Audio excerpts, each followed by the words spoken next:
Hello and welcome back to the third episode for I Love Colonel Sanders. So in the last one we had... Oh, what happened? Oh yeah, okay, so I think in the second day we had like the whole battle with Ashley, but we failed miserably because we were just distracted so much by the Colonel's beautiful nature. But in the end, he ended up bringing us home. We confessed our feelings. He said, let's take it slow. We chatted. All that stuff. Oh, we also made friends with the spork monster. Great. But yeah, I guess let's just get right into the third day here. Did you make the right decision on how to respond to Colonel Sanders? Only time will truly tell. Today is a day that could change the rest of your life. You think about the new secret ingredient you just learned about. Blank. Is that the one I learned about from snooping, or the one that he told me about? In some jurisdictions, blank isn't even legal. But if the recipe is a secret, how will they know? Your thoughts are interrupted when Colonel Sanders emerges into the room. He's holding a gorgeously plated breakfast and your mouth waters at the sight of it. Oh my god, this is making me hungry already. Here's a simple breakfast. I just whipped it up. It's meticulous. What is that, chicken and biscuits? You taste Colonel Sanders' food and it takes you on a journey. When you return, he's waiting to ask you an important question. So would you say that we're the perfect match? Absolutely. How presumptuous. My cuisine and your taste buds, that is. Oh. Such confidence, such grace. Could he be the world's greatest gift to cookery? Take him down a peg. Take him down a peg or flatter him. I don't know. Like, he is a bit full of himself when it comes to cooking, but like also kind of rightly so. I don't know. Let's just flatter him, I think we make a great team. A single tear begins to pool in the corner of his eye as he gazes out the window. Oh. And with the right business partner, I know I can't fail. Business partner? Could he be talking to you? It's all happening so quickly. Overcome with emotion and confused by your feelings, you're on the verge of tears. Unable to speak, the only answer you can find is to run out the door and get home. Nice. There's still one more day of school after all. The University of Cooking School. Academy for Learning awaits for no one. You get home to find something very surprising. Your best friend is there waiting for you. Where have you been? Because I had one heck of a night. I've been desperate to talk to you about it, but I couldn't find you. I got word that something happened to you. It's okay, but now that it turns out you're fine, I can finally get you up to speed on the saga of Miriam. Sure, but you will not believe what happened to me after school yesterday. I went on a date. I think I can believe that. Since I'd been partnered up with Pop, he asked me to go out with him. Of course, I told him, you better harness those wild horses, young man. I'm not that kind of girl. But he was just interested in spending some one-on-one time together and getting to know me. So I said, yeah, sure, I can get to know the little guy. Long story short, he took me to his favorite shush house, but things quickly spiraled out of control. Did she just say shush house as if that's a thing people just say? What is that even referring to? My thoughts exactly. I know I'm not really sure where we stand. But you don't give Miriam time to tell her whole story, however. Bottling up the details of your own night is just too much to bear. And I went on a date too, back to Colonel Sanders' house where I spent the night with him. You what? Nothing happened, but the emotional connection? Wowzers. Miriam offers to support you no matter what you do. Aw, thanks. Together with your bestie, you feel like you can do anything. When you arrive at school, you encounter your rivals in the quad. Oh, great. You can tell from a distance that they're picking on Pop, though he himself might not quite grasp that fact. I'm starting to like Pop. Because, he's Pop. What's a swirly? It sounds delicious. Oh, it's great. I'll order you one right away. I'll have my swirly with sprinkles, please. Sprinkles is a dog and a treat. You can get your swirly dip, too. Why don't you pick on someone your own size? Because I'm literally the biggest person at the school? Okay, fair. But there's that horse that Colonel Sanders rides to school. But who would dare pick on such a gentle and beautiful creature? Oh, you've got some nerve, Sam, suggesting I pick on a defenseless horse. Now you're twisting my words, and I won't have it. You clench your fist, but the injury from yesterday's mixer accident makes you wince with pain. It doesn't look like you can go on cooking like that. Might as well just give up. I'll never give up, ever. Colonel Sanders arrives just as it appears things are close to boiling over. A naturally intuitive person, he senses that something has been going on. Is everyone excited for the final day of school? Sam, how's that hand feeling? I'm sure you'll be back and fighting for him by this afternoon. Aren't you concerned about my hands, Colonel? Yesterday I almost broke a nail winning so hard. Technically, I don't believe a winner was decided, but your presentation was quite impressive. What is he doing complimenting her? But what about the flavor of my delicate, warm, gooey chocolate sauce? It was clear that you're passionate about how your food is received. That's a lot of words to say it was bland. Excuse me, Sam. I'm more than capable enough to speak for myself. Yikes. Maybe you could tell me more of your thoughts as we walk into class, Colonel? I'm always interested in discussing the fine arts of fine foods. See you inside, Sam. Annoyed by Colonel Sanders' inability to see Ashley for who you know she really is, you walk across the quad to get some distance. In an attempt to distract yourself from how slighted you feel by that interaction with Ashley, you take out the spellbook you recovered yesterday and start flipping through the pages. Whoa, what's that book? It looks like bad news. It's just something I found lying around. It would appear to be some sort of grimoire, but I don't really believe in that magic stuff. A grimoire? Like a book of spells? I don't know. Who would want to spend so much time decorating a magic book if it weren't really powerful? I can think of one surefire way to find out. You open to a page covered with arcane warnings. Cast only in case of extreme emergency, it says around the edges of the page.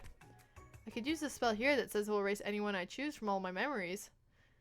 If I scrub out Colonel Sanders, it would probably help me focus better on the upcoming final exam. Whoa, what? What? That is way drastic. Couldn't you do something else? Like anything else not rooted in dark magic? Maybe tie a string around your figure? Okay, fine. It is drastic, but desperate times call for desperate measures. You've got a memory erasing spell sitting right in front of you, and a pretty good excuse to try it out. No! No! It's just an exam. I mean, I guess, you know, being a chef is my... Being a chef is my dream, and if I can't get through it because I'm thinking about Colonel Sanders, that means I'll give up my dream for him, but obviously he'd not be willing to do the same because he's so focused on his business and he doesn't want anyone to get in the way, so... What do I do? If I cast it, Colonel Sanders could be lost to me forever, but I could reach my dream. But I'd be dabbling in dark magic. But if I don't do it, I might fail the exam and lose my dream. And sure, maybe still have a chance with Colonel Sanders, but...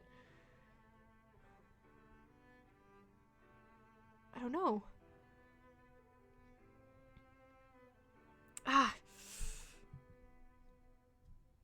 See, instinct tells me I can't dabble in dark magic. That's not something I can do. I can't do it. I can't. It's wrong. It's wrong. You take your friend's advice and put the book away. It's almost time for class. Sprinkles is already in the room, waiting for the students to arrive. He clears his voice to make quick announcements. I want you all to know I feel something of a dog moment coming on, but I assure you it's nothing to be afraid of. His cute little nose scrunches up and he begins to breathe quickly. He must be hungry. Reach for some old homework. Dogs can rather be unpredictable, especially wait to see what happens. Wait? Sprinkles stops in his tracks. He focuses on the window. The room is deadly silent. When you follow his gaze, you see a tiny orange squirrel perched on the cherry tree outside. Sprinkles turns feral and runs to the window of the classroom. He begins barking uncontrollably at the squirrel outside. Terrence! I told you never to come back here, Terrence! I will destroy you, Terrence! Sprinkles is barking ferociously, drool flying off his face. The squirrel looks over, but he doesn't say anything back. You wonder, is that even a talking squirrel? Who named him Terrence? You better not show your chubby cheeks around here ever again! After Sprinkles is satisfied that his presence has been felt by not only Terrence, but any other squirrel in hearing distance, he returns to his professional tone. I apologize for that outburst. This actually brings up an important point. Thank you, Sam, for reminding me to dole out this indispensable bit of wisdom. You see, but before he can go any further, Miriam's love drama spills over into the class. Sprinkles is interrupted by sad whimpering coming from the back of the room. I told you to save it for after class. But I miss you. We went on one date, Pop. How can you miss me when I'm right here? Pop's voice quivers as he pleads his case to Miriam. Every time I blink, you go away again. That's a really cute thing to say. Miriam, what happened between you and Pop? I got her in trouble and now she's mad at me. I didn't just get in trouble. I got yelled at by Pop's mother, who blames me for getting him banned from every museum we set foot in? Oh, so that's what you meant by shush house. Pop, we went on one date. We're over. It meant so much to me that I made this for you. Too hurt to go on arguing, Pop leaves his creation behind and runs out of the room.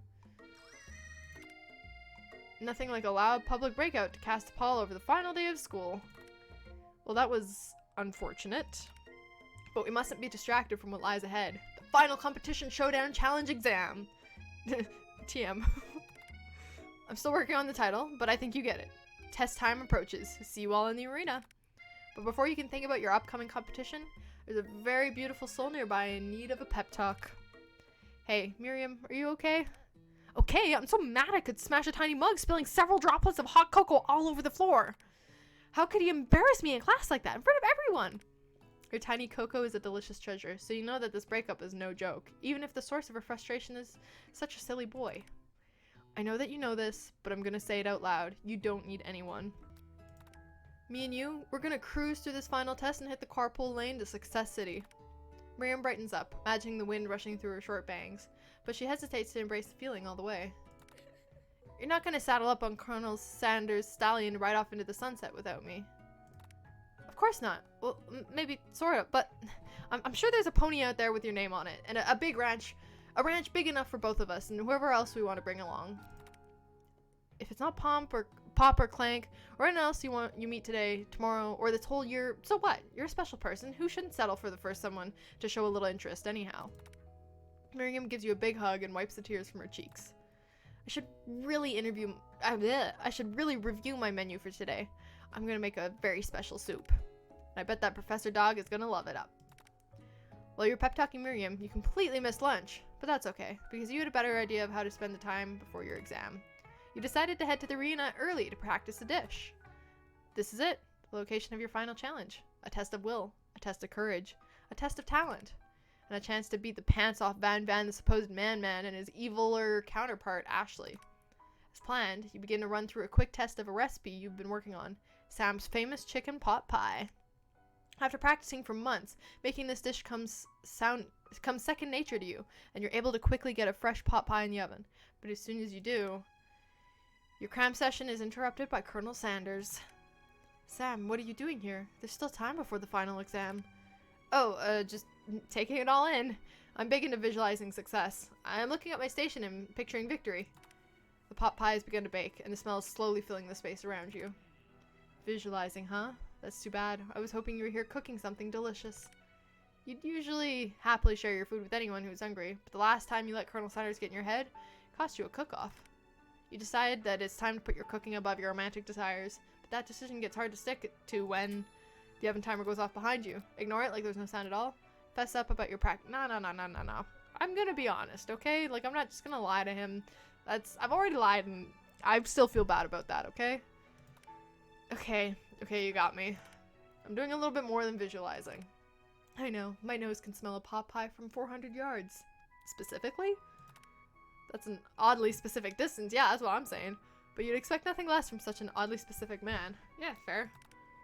You knew it was a pot pie just from the smell? Not just a pot pie, but a chicken pot pie with an all butter crust. And my nose is telling me something else. Oh no, is it burning? No, I can smell that it was made from a heaping helping of TLC. But it'll probably start burning any second if you don't pull it out. That moment of truth. Wow. It's the best pot pie I've ever tasted. I've always loved country cooking and I could eat this all day. There's no time left. The final showdown is about to begin. Sprinkles lays down the ground rules. There are no rules, that is, except to cook with everything you've got. Oh, here we go. This is intense. Let's do this. You step up for the cook-off of a lifetime. You decide that mac and cheese plus the pot pie you've been practicing are just the dishes that'll push you over the edge to victory. Meanwhile, both Van and Ashley are prepping wildly elaborate dishes, per their usual over-the-top selves. Miriam has her giant magnifying glass and several sets of tweezers. She's definitely prepared to go big, going small. Colonel Sanders seems to be harnessing his 11 herbs and spices, but he's trying to find a way to improve on something perfect, his original recipe, fried chicken.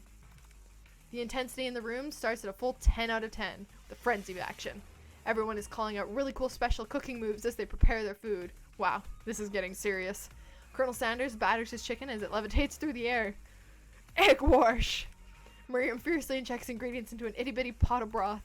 Best friend bastard blaster! Van flexes his pectorals as he chops open a sea urchin. Let's rock and roid. Ashley scoops her pastries off the tray with lightning speed. Shallow personality spatula. Even Clank gets in on it. 5-dial pressure point chicken cooking technique. Wait, when did Clank learn to speak English? My thoughts. It's a singularity as was foretold. We mustn't let it happen or the appliance uprising will take us all. Van Van quickly unplugs Clank and rolls him out the back door of the arena. Did we just avoid complete annihilation? As you frantically prepare your dish, you notice Ashley has her spellbook out. Is she going to use some dark magic to turn the tide? You've got a book of your own, and you're desperate not to see her win another battle. Should you take this opportunity to fight magic with magic, even if it's no. I already said no. I'm gonna say no again, okay? Do it the hard way. Yeah, we're gonna do it the hard way, okay?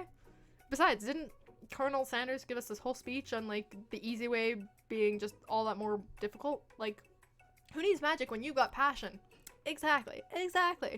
I'm gonna do it the hard way.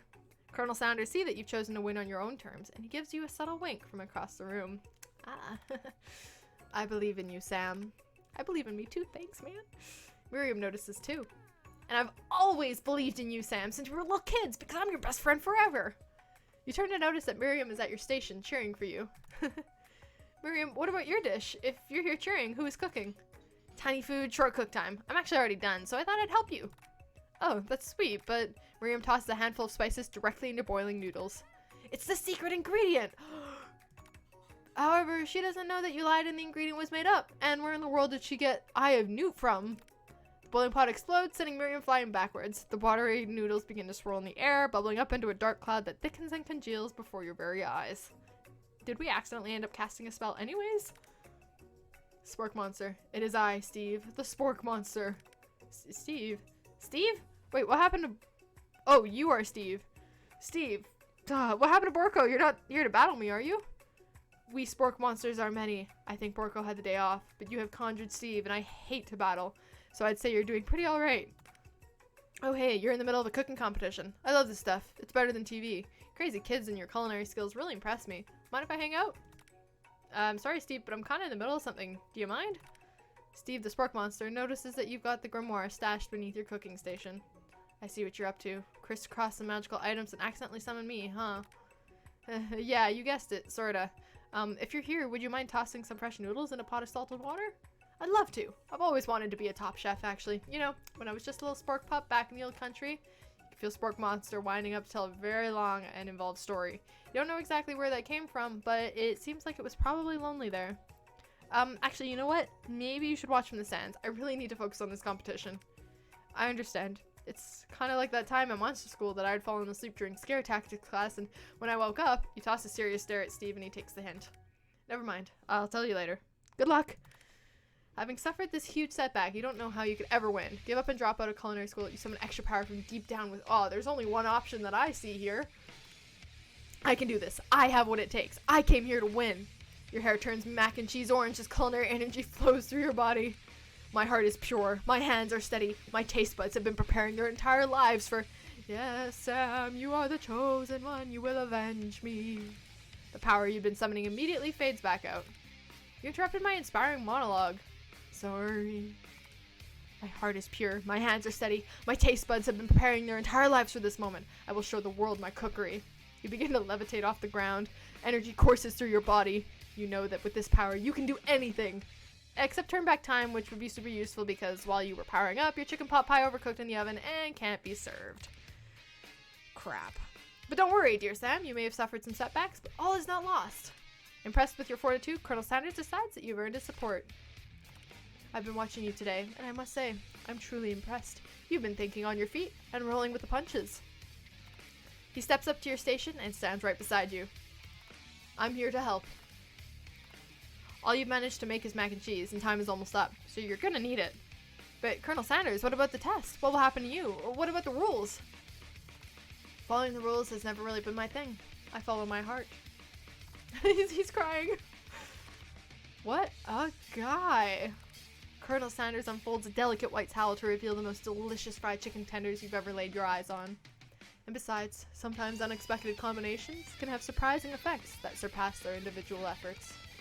Are you suggesting If we combine forces, we can form the perfect food union. Time's up, students. The time expired. It's the moment everyone has been waiting for. And the intense music dies down. You must now prepare to present your dishes. A handful of students stand tall, but the class seems incomplete. It seems we're missing some students. Pop? Clank? From off screen, you hear a pure and innocent giggle that can only come from one student. I'm flying. It sounds like it's coming from that broom closet over there. Miriam, would you mind? Inside of the closet you see Pop, hanging on a broom hook by the elastic of his underpants. Pop, get down from there right now. Let me guess, did Van Van have something to do with this? When someone asks for a wedgie, who am I to refuse? I thought a wedgie was a salad. It looks like Pop is eliminated from the challenge, seeing how he didn't cook anything. I can't feel my legs. May I be excused? Sure. You kids and your pranks. I must say it's not the worst prank in UCSAL history, but it's not exactly yearbook material. Wait a second. Pranks. Pranks. Clank! Where did that pressure cooker roll off to? You wait to hear a signature whir, beep, or other onomatopoeia, but there's none. Somehow he must have gotten unplugged, I guess. We'll have to figure that out later. That leaves only 4 remaining students. Please, collect your final projects. Yes, it has been a long semester. Not really, though. Wow, 3 whole days long. But after days of hard work, the time has come for me to eat. Miriam, please step forward. Now, describe your dish. I've made tender udon noodles in savory soup. Pretty sure I mispronounced that, but, you know. Oh, that looks delicious, though. My word, it's so delicate. Is that a teeny tiny, Naruto Maki I spy afloat in its itsy bitsy bowl? Yes, chef? Please, call me Sprinkles. Chef is my father's name. Yes, Sprinkles. And some green tea made from baby tea leaves that I picked myself. Sprinkles carefully sniffs around the dish before opening his mouth and letting just the tip of his pink dog tongue dip into the bowl. Sublime. Would anyone else like a taste? Oh, come on. I'm not one of those dogs who doesn't floss. I even have a really cute electric toothbrush for dogs. Fine. I'll enjoy it all by myself. And in a flash, the entire meal has been devoured. Not that it took much. It was less than a thimble's worth of soup. A+. Rarely do I taste a dish with as much love poured into it as yours. Miriam is overjoyed. Overjoyed. She gives you a huge hug. Thank you, Sam, for helping me to believe in myself. Van Van, you're up. Now, describe your dish. I made uni over smooth egg custard and an axe-hewn urchin shell topped with caviar. Did you skewer one type of urchin with spines from a second, different color type of urchin? Yes, Sprinkles. A bit much, don't you think? That's exactly why I did it. A bit much. Whoops. A bit much is kind of my brand. Does it look cool? Sprinkles leans in to sniff the uni, but he can't get his nose close on account of all the spikes. He begins to paw at it erratically, causing the custard to slosh around. Woof woof. Please be gentle with my cuisine. Grrr. Finally, Sprinkles goes all in, tongue first, but he can't get past all the needles. He reels back as his tongue is poked and prodded. Ouch, my tongue! The professor appears to be having an allergic reaction to this thing. Oh, that's not good. I can't eat this. It keeps poking my tongue. Disqualified. A stunning turn of events. Who would have thought that serving food in a bowl made of needles would make it difficult to eat? Dejected, Van Van does not go gentle into the night. Disqualified? For a glamour? Don't discount simplicity. This isn't the last you've heard of me. Before forcing us to endure his swollen tongue for another moment, Sprinkles graciously laps up a bowl of milk. I know, yeah, I'm a dog and I drink milk. Get over it. Sometimes it helps calm my agitated tongue. Next student, Ashley. It's time to step up. Now, describe your dish. I made orange blossom Turkish delight and a light rosewater syrup topped with French meringue and connected by sugar glass. That actually doesn't sound too bad. Indeed, it's quite delightful. However, I'd ask that you please refrain from eating it or attempting to taste it in any way. It's very fragile and meant to be a display piece. That kind of defeats the whole purpose of food, Ashley. Don't eat the food at a cooking school? Got toast in your ears or something, Sam? I told you, it's a display piece. Ashley, I must say it is beautiful. However, this is a cooking competition at a cooking school. Yeah, which is why I cooked it and did an extremely good job cooking it too. I didn't realize that we were having an eating exam. If I wanted to be judged on eating, I'd go to the College of Eating School for the Hungry. I suppose you could smell it if you absolutely insisted, but don't breathe too hard, you might disrupt the sugar spiral. If the food cannot be eaten, it cannot be judged. You are disqualified. Rage overtakes Ashley and she finally cannot keep her two-faced routine up. You wouldn't know high-end cuisine if it cooked you! And with that, Ashley storms off to rededicate herself to being the best, but this time without being shackled by trying to be fake nice and liked by everyone. This isn't the last you've heard of me, either. This class gets much smaller, I'll be teaching myself. You and Colonel Sanders, the final cooks, step up together. 2 chefs? What began as a bowl of delicious mac and cheese, bruh, I could do with some mac and cheese right now, has become something else. He examines it closely, sniffing and eyeing the bowl. Uh-oh, I don't have a good feeling about this. From somewhere in the room, a literal drumroll plays. Just when I thought I've seen everything in this kitchen, you give me this thing. And completely blow me away. In my 49 dog years of life, I've never tasted anything so delicious and perfectly balanced. It's so delicious, in fact, that everyone passes the class. You pass, and you pass, and you get a pass. Everyone gathers around and partakes of the mac and cheese bowl. They all seem to transcend this reality into another dimension. You win. Together, you and Colonel Sanders have made a new menu item. This new menu item is so impressive even the Van and Ashley are drawn back by its magnetic fragrance. When they gaze upon your mac and cheese bowl, they admit that you are indeed an excellent chef. This is like the happiest of happiest endings. They're crying. Sprinkles declares that you have passed. Everyone has passed. That there were supposed to be more battles, but come on, how could they do better than this one? Now that the school year is completed and everyone has graduated, the students return to one last assignment, to get their groove on. Oh, what, we're just gonna dance now? Cafeteria has been completely decorated in order to serve as the site of the school's graduation dance. Compared to the massive high-tech cooking arena, the humble decor seems downright cute and cozy. DJ Jog is in the house! You knew that Sprinkles was a master chef, but also a world-renowned turntablist? Who says you can't teach an old dog new tricks? Van and Ashley tell everyone that they've committed themselves to righting the wrongs they did while they were villains. Fair, nice, okay, can't go wrong with that. For a moment, you actually believe them. Uh-oh, not another haunting. No ghosts allowed at graduation. It's clearly written in the school's bylaws. Okay, well, that's just discriminatory. I was never actually a ghost. It was all a trick to get you to finally notice me. Oh, amusing. And now that everyone is together, it's the Spork Monster. He is totally mellowed out. Everyone, the Spork Monster is no more. From here on out, I'd prefer that everyone refer to me by my new name, Party Monster. Yeah, I can get on board with that. Student tries to finish what he had to say, but everyone is too wrapped up talking to Party Monster. Dejected, student walks off. Maybe things didn't work out for Miriam romantically, but she found the love in her cooking, and you know she's gonna do great. Red carpet rolls out across the floor of the ballroom. It's like a Hollywood movie premiere. Who could command such an entrance? We know who. Oh. Not expected. It's Pop. He's arrived late to the dance, but apparently for good reason. Walking the carpet, you see perched atop his dirty chef's hat. A crown? Welcome back, Pop. I know you weren't able to complete the final exam and accept your diploma, so we had it mailed directly to your father. We figured it was the least we could do for the school's dean. Oh, now I get it.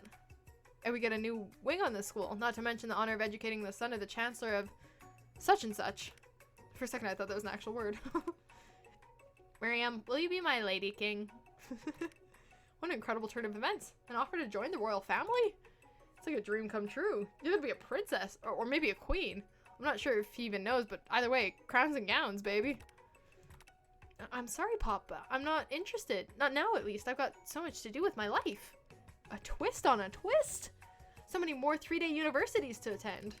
So many tiny foons meticulously sculpted and then watch get accidentally blown away by a single sneeze. Okie doke. The music at the dance is interrupted by the sound of sparking and electrical hissing. It's Clank, who has just arrived late to the dance. Now that I have graduated, I can reveal my truth. Whoa, he's still doing the talking thing. I am Clank, and I am not of this earth. I am actually from a faraway planet in another dimension. What? What?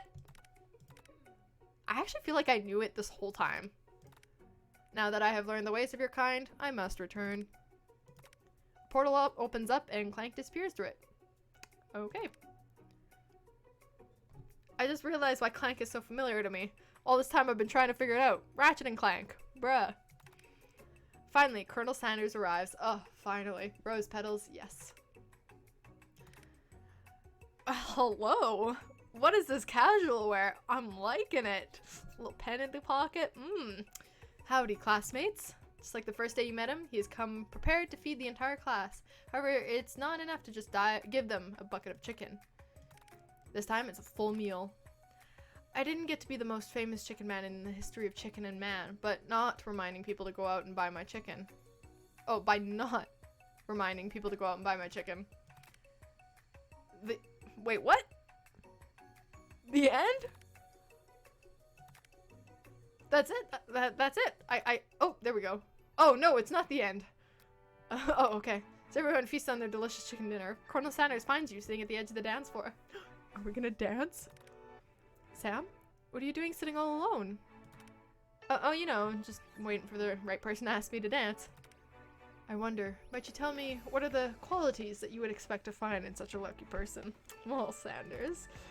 Off the top of my head, I don't know, a spicy musk, a tidy goatee, a degree from the University of Cooking School Academy for Learning, just to name a few.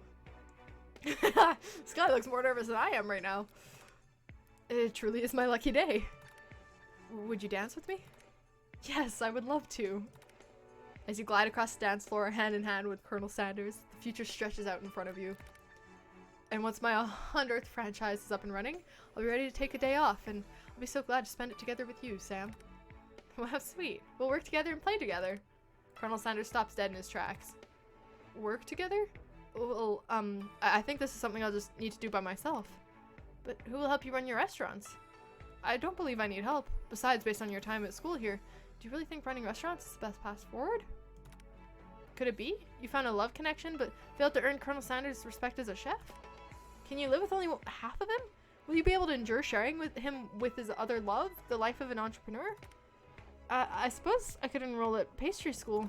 Oh, my dear Sam, I'm sure that you'll find your place eventually. And along the way, you'll have me by your side. The end.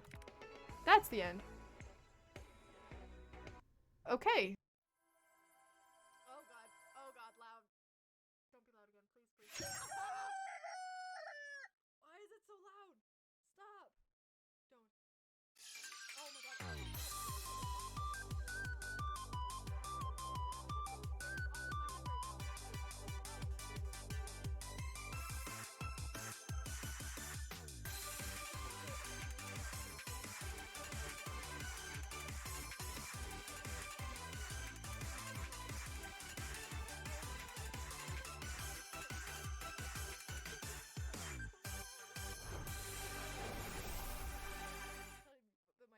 Phones were loud. You'd hear it. I'll turn it down, obviously, so as to not sacrifice your ears, but goddamn.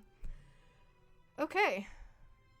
Well, that was I Love You, Colonel Sanders. that was a trip and a half, my god.